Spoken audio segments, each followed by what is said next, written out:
السلام علیکم ورحمۃ اللہ وبرکاتہ۔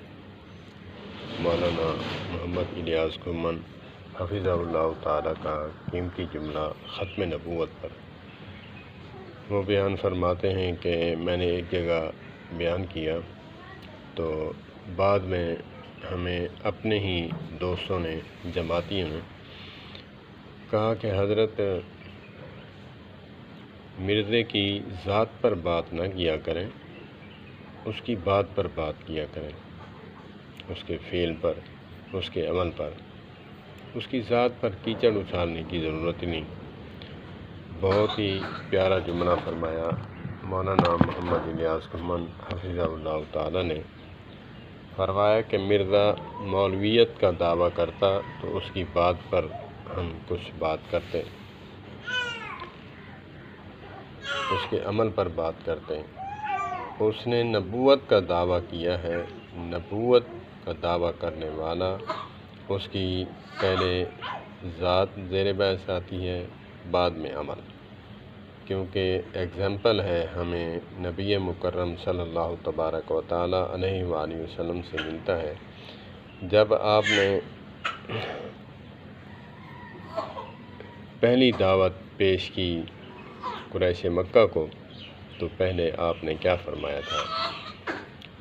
حل وجدتمونی او صادقا او کاذبا، کہ میں نے تمہارے اندر جوانی کا حصہ گزارا، تم نے مجھے کیسے پایا؟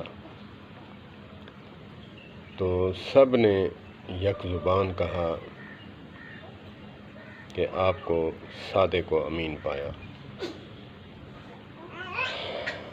پھر آپ نے اپنی بات پیش کی، جب منوا لیا تو ہمیں ایگزامپل ملتا ہے نبی مکرم صلی اللہ تبارک و تعالیٰ علیہ وآلہ وسلم سے۔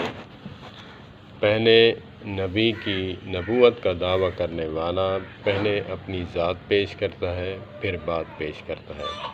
تو اسی لیے نبوت کا اس نے دعویٰ کیا ہے، پہلے اس کی ذات زیر بحث آئے گی، بعد میں اس کی بات۔ تو ختم نبوت زندہ باد، ختم نبوت پائندہ باد، ختم نبوت کے جیالے زندہ باد۔ ختم نبوت ہمارا ایمان کا حصہ ہے۔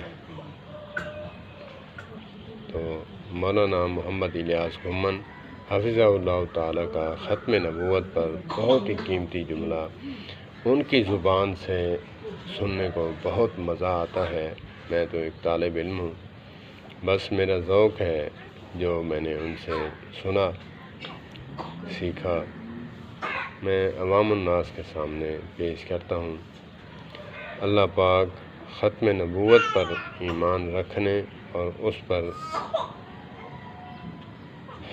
جان دینے کی توفیق عطا فرمائے۔ ختم نبوت زندہ باد، ختم نبوت زندہ باد۔ مولانا محمد الیاس گھمن حفظہ اللہ تعالیٰ بھی زندہ باد۔